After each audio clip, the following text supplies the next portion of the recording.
Alright people, going up against Champion Braedon, still having to do post-recording unfortunately because man, I just couldn't catch the fact that my freaking headphones were not plugged all the way in. Quite unfortunate. Pretty much the same team, but this time I've switched up to Basket Legion and 5th Element. The Enamorus that I got in Legends Arceus. Finally, I tell you what, it took me a lot to get this thing because I had to figure out how to catch the Landorus. Wasn't that hard, but getting freaking Tornadoes was hard in the snow. I kept there was not right next to a Alpha Glalie, and that was annoying. I finally figured out I could use the feather balls or whatever to have a much better chance of catching it. And then catching an Enamorus was no joke either. I had to use the cloud balls or whatever so that it couldn't see me, so that I could then fire off the balls at it and then catch it. Either way, we got it all good now. So I'm gonna lead off Atlas versus Greninja. This is feeling very much like, I don't think we've seen this since like Gen 6. Well, Gen 7, but you know what I mean. So this was the classic scenario. I'd lead Lando and then they'd have Greninja. It's like, well, I gotta find a switch in. So my switch in, unfortunately, is my Bagheerna, and I'm like, well, I just gotta hope they miss one of these Hydro Pumps because I don't have any other switch ins. I could have gone Basket Legion, but I didn't want to risk them going for Dark Pulse. So I go Bagheerna because I figured I got to show it off a little bit last time. And I'm like, well, if they miss, then they miss, and I can just kill them. They are, however, Life Orb, so that means they can switch up their moves. So I was like, crap. That means they could switch up a move to be another accurate move. But I'm like, come on, just miss Hydro Pump. Just miss the Hydro Pump so I can land this. They don't though. They go right for another Hydro and knock me out, no problem. And I'm like, okay, that's fine. Because I have a little Pokemon called Regieleki, my friend. And that thing can easily come in. Now, they don't have, I think I went to go look at their team because I was like, what do they have? They don't have a ground type per se, but they do have a Jolteon with Volt Absorb. So I was kind of debating at this point what I wanted to do, because I was like, well, I don't want to use Terra Ice, and I don't want to attack into this thing with the Ice move, but I also don't want to just have Jolteon come in for free, so I went for the best mid-ground play. I was like, okay, I definitely feel like the Jolteon's coming in. They're not just going to let me hit this thing for free. And I didn't want to risk going out on anything else and then just going for an attack versus me. So I thought the best mid-ground play for me was just to go for Terra Blast. So that's what I'm going to do.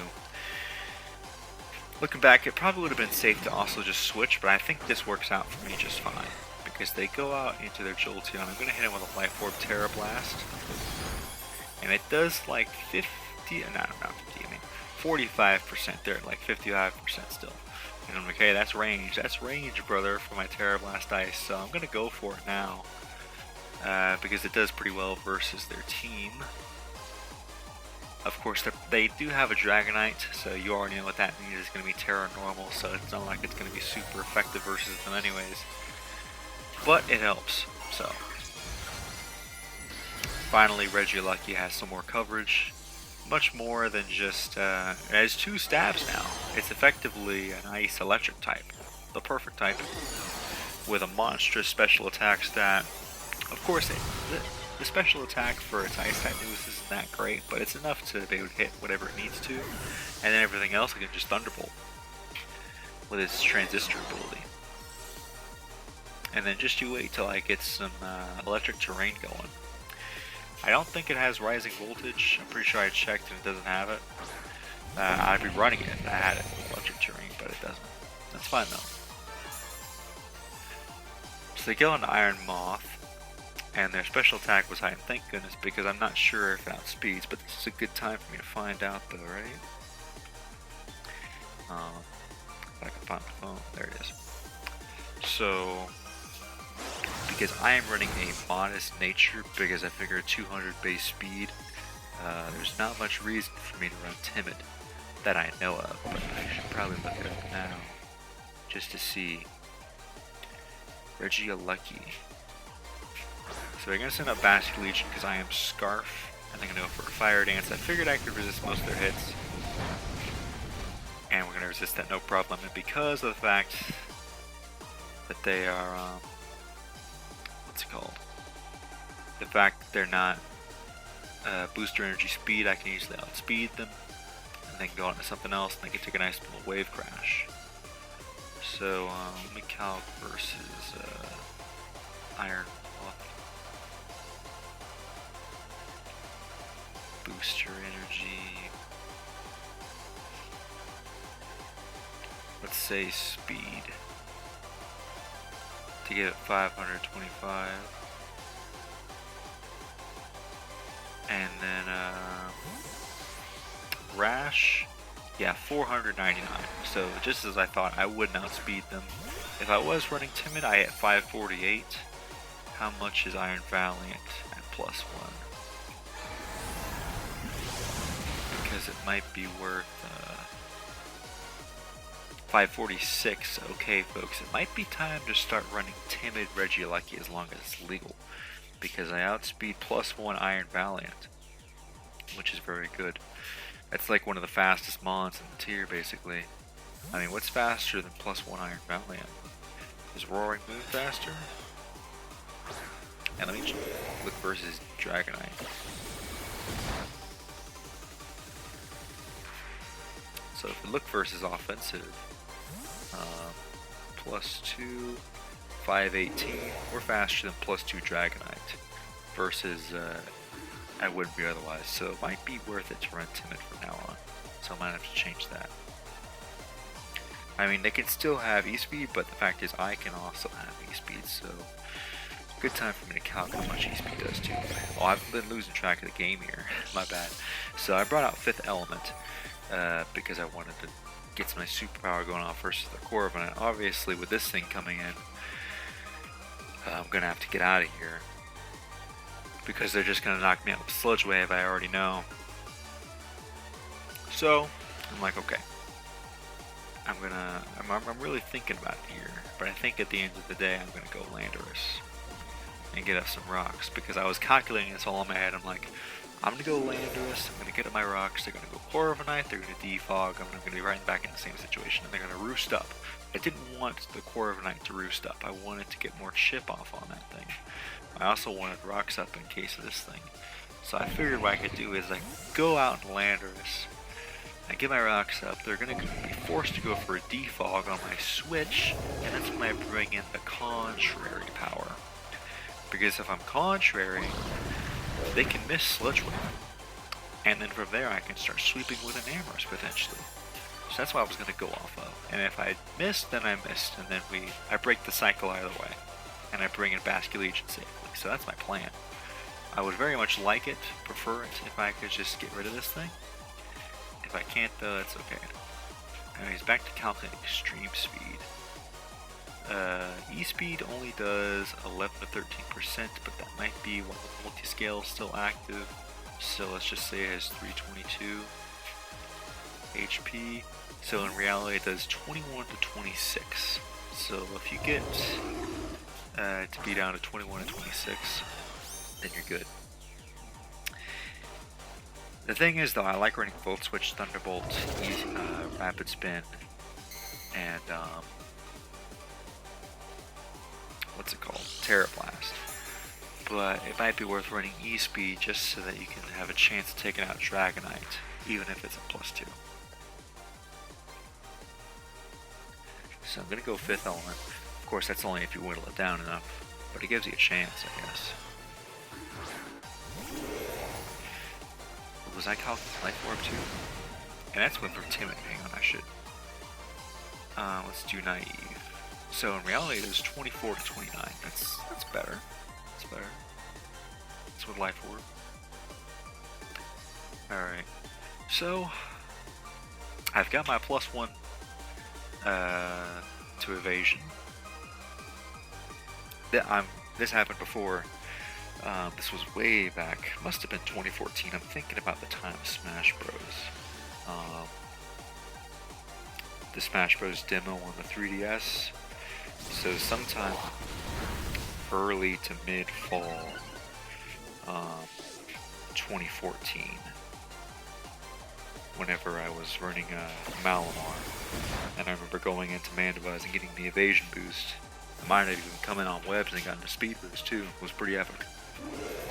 And so, using the knowledge from back then, I applied it to right now. I'm telling you, Contrary is one of my favorite abilities. So getting able to use this thing now is great. It just sucks that I wish I had more moves to take advantage of it. It's like 130 something special attack, and I'm not even using it. I'm using its physical attack, which is still decent, at like 112 or something like that. So it's the moment of truth here. I know I'm not going to live this thing coming off 140 base stab, 95 base move. So my only hope is to hit the Terra Blast in this, and I see right off the animation that I am dead. So it's unfortunate that 5th element didn't get to do much, but at least get to come out and got some more chip on Corviknight. That chip was key. Making sure that it wasn't able to roost up. So at this point, I know I'm going to be faster than this thing. I already removed the Jolteon, so I can just freely Volt Switch out and keep coming back on in. They don't have any hazards of their own, so the only chip I have to worry about is Life Orb. That's fine though. At this point though, they still have 5 months left, and I'm down 2. Or compared to them, relatively, I'm down 1, but I only have 4 months left. But the 4 months I have left, I mean, I've still got Regieleki, Powerhouse, Basculegion, Powerhouse, Landorus, absolute unit, defensive wall that can still get rocks up, and Hoopa Unbound at full in the back.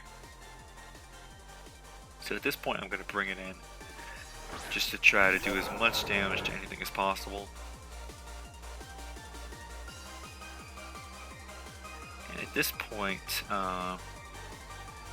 maybe I should have thought about it a little bit more. I think it's an okay, I don't know what the best play would have been, honestly. Oh yeah, they bring out Corviknight, so they lure me into a false security because I'm looking at their team. I see they still have Dragonite in the back, but at the end of the day, I know that it'll be okay. I really just didn't want Corviknight to come in for free off Enamorus, I think, and then be able to potentially miss a Stone Edge and then just roost up. I wanted to get rid of this thing. Even though Regieleki can easily take it out, it's just nice to have it gone. I don't have to worry about it. At this point though, my defenses have dropped, and Dragonite is about to come in. I don't know how much Hyperspace Fury would have done to this thing. I guess I can calc. Because I'm getting the heck out of here. I'm going right out into Landorus because I know this thing is about to start setting up a Dragon Dance. I don't want him to get carried away. Because with Intimidate, I can keep them fairly weakened. So calc Hoopa. Yep, there's the Dragon Dance. So it's 160 attack that I have.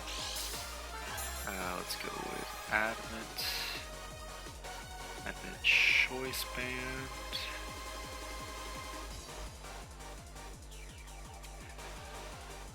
This thing also has the Magician ability, so I think it's like if I get knocked off and I attack him, I can take their item maybe. So we're going to go for another Dragon Dance. I'm going to go for the U-turn to break their multi-scale, just so that I can come back in and do a lot more chip later. And I'm going to go out into Regieleki now, just to force them to want to go for the Terra Normal. That way they're afraid of the ice attack. And also they're going to be tempted to go for that Terra Normal for the boosted damage, just in case I switch or something. So I want them to go Terra Normal, that way I don't have to rely on Stone Edge. I can just hit them with 100% Anchor Earthquake, and that'd be good. So yeah, I was trying to calc this thing, so let's make it 100% HP. How much does Hyperspace Fury do? Oh, I still have to put the move in. Yeah, I'm having to calc it on my phone because I'm recording in the app. Hyperspace Fury does 50 to 59 through multi-scale. Goodness. Let me just make sure that's right. Yeah, we absolutely ate up that E-Speed. It was basically neutral stab. And thank goodness I got lefties to keep me out of range of any like potential 2-hit KOs rolls or something like that. So they can for sure go for another one. I should be able to eat it up no problem. They go for a Dragon Claw, which I'm able to eat up. And when I ear Q, I do get a crit, which is a little bit unfortunate for them, but I still have Aqua Jet on my Basket Legion. So I can rely on that at least. Go for another Q. They go for a Dragon Claw, that's fine. I live on 1 HP. The 1 HP survival, that was a crazy roll. I don't know how that happened. They must have gotten a max roll into a mid roll or something, I'm gonna be honest. That was crazy.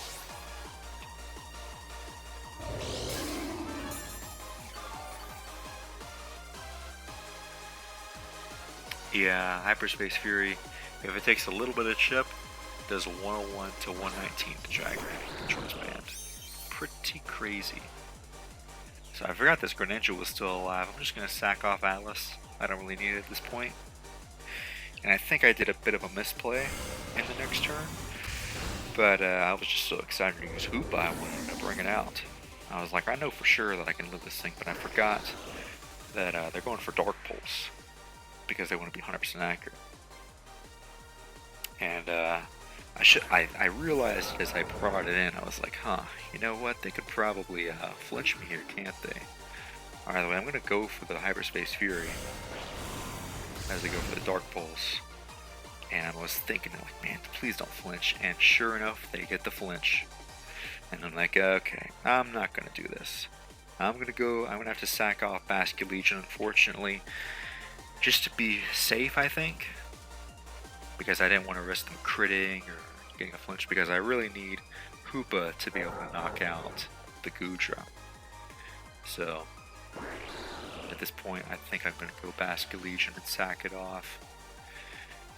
Because it can't really hit either of them. It has to rely on Phantom Force, unfortunately. I don't know how they thought this thing would get Poltergeist. That's the thing, too. I don't know how. I should have said this earlier. I don't know how everybody thought that they were going to get moves. Like, how did people expect for Rillaboom to get Grassy Glide? How did people expect for some of these mons to get these other moves, like egg moves? Like, they're just not good. All the moves are going to get reset, which I was fully expecting after BDSP. It's not that big a deal, though. It is a little bit troublesome having to go through and grind up LP and get all the TMs that I need. Yep, just Volt Switch out, knock them out. Also, I'm not sure if we have access to Battle Bond Greninja right now. I should probably look into that myself. See if I can find my Battle Bond Greninja and try it out. Either way, though, I'm just going to bring in Hoopa and then use it to take on the nice little Goodra.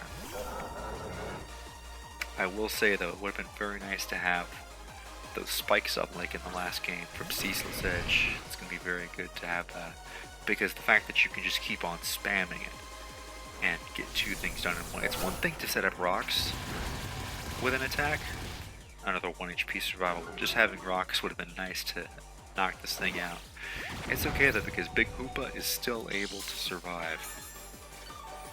Yeah, this thing has 80... Oh wait, I'm looking at 80-60 defenses is not a lot. It's mainly its Spadef, which is what I was kind of counting on. So the fact that it survived that body press tells me that this Goodra just doesn't have a lot of defense. But 130 Spadef is what I was counting on to live the Greninja's Dark Pulse. Unfortunately, I did get flinched, but that's okay though. So we managed to defeat Champion Braedon. Got a little crit. It's okay though. I mainly just wanted to show off the mons. Be sure to like, comment, subscribe. We'll see you guys in the next one. Bye-bye.